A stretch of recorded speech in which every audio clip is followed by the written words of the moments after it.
Bonjour et bienvenue dans un voyage spirituel profond. Une aventure de quelques minutes qui pourrait transformer votre façon de voir les défis de la vie. Aujourd'hui, nous allons explorer une vérité puissante.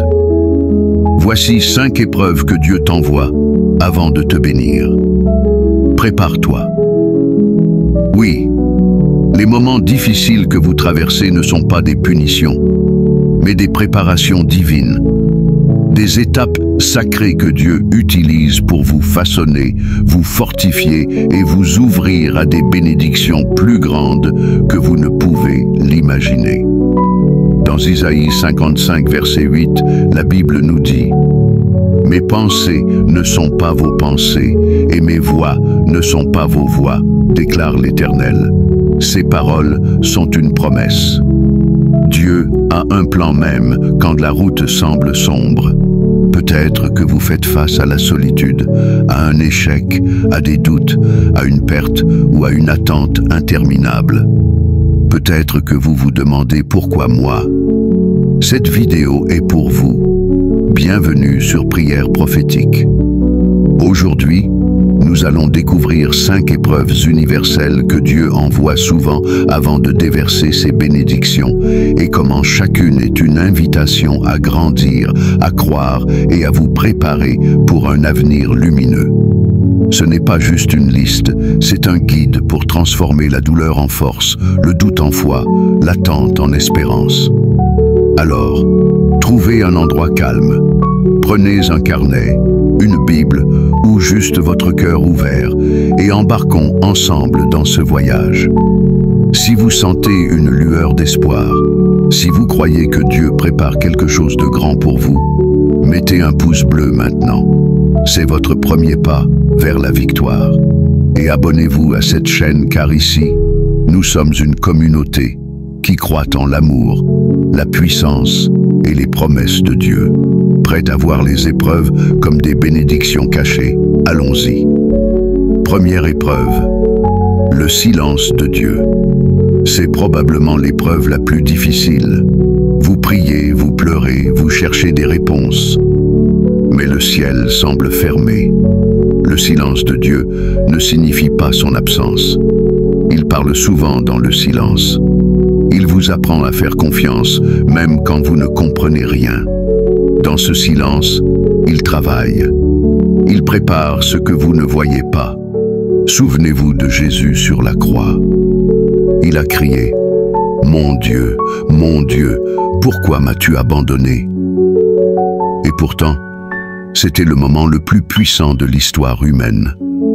Le silence de Dieu cache parfois sa gloire. C'est une épreuve qui vous pousse à aller plus loin, à grandir dans la foi, à croire sans voir. Si vous êtes dans cette saison, ne fuyez pas, plongez plus profondément dans la prière. Le silence est la salle d'attente des miracles. C'est une preuve que Dieu vous fait confiance. Il vous forme pour les bénédictions à venir. Tenez bon, le ciel parlera bientôt, et quand il parlera, tout changera. La deuxième épreuve est l'échec. C'est un moment où vos plans s'effondrent. L'échec n'est pas la fin. C'est une leçon divine pour vous relever plus fort avec une foi renouvelée. Dans Proverbe 24, verset 16, il est écrit « Le juste tombe 7 fois et il se relève. » J'ai connu un échec cuisant. J'ai perdu un travail pour lequel j'avais tout donné. Je me sentais indigne, brisé, mais en priant, j'ai lu sur Pierre qui a renié Jésus 3 fois. Luc 22, versets 61 à 62. Pourtant, Dieu l'a restauré pour bâtir son Église. J'ai demandé, Seigneur, aide-moi à me relever. Peu à peu, j'ai trouvé un nouveau chemin, un emploi mieux aligné avec mes valeurs, une bénédiction déguisée.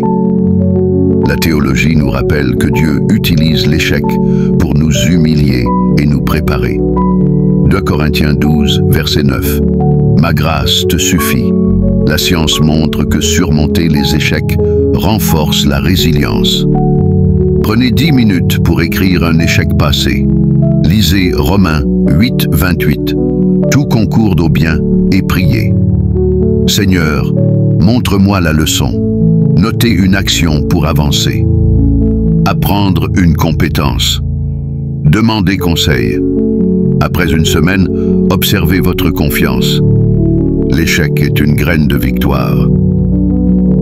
La troisième épreuve est le rejet. Quand ceux que vous aimez vous tournent le dos, cela brise l'âme. Mais le rejet est parfois la protection de Dieu.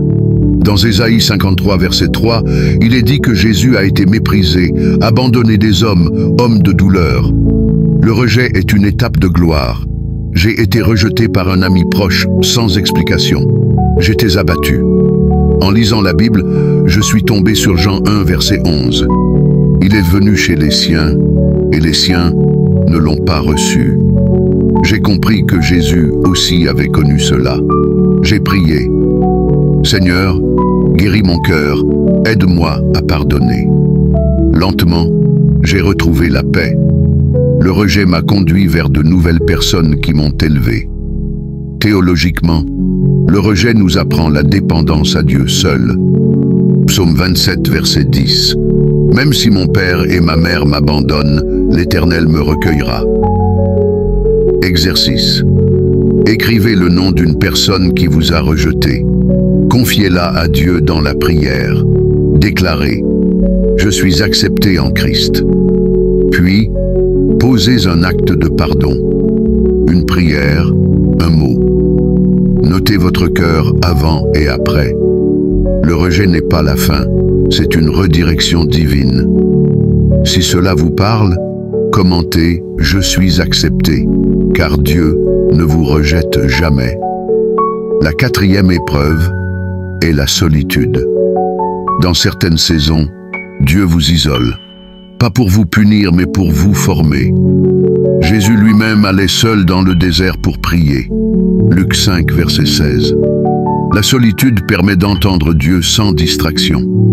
Quand j'ai traversé une période de solitude, j'ai appris à distinguer sa voix. Un jour, en pleine prière, j'ai entendu intérieurement « Je suis avec toi ». C'était plus fort qu'un mot humain. Dans Genèse 32, Jacob reste seul avant de rencontrer Dieu et de recevoir son nouveau nom. L'épreuve de solitude favorise l'introspection et la croissance personnelle. Dieu te prépare pour quelque chose de grand. Exercice. Prenez 10 minutes aujourd'hui pour être seul en silence, sans téléphone, sans bruit. Écoutez votre cœur, écoutez Dieu, écrivez ce que vous ressentez. Puis lisez Psaume 46, verset 11. Arrêtez et sachez que je suis Dieu. Déclarez à voix haute, je ne suis pas seul, Dieu est avec moi.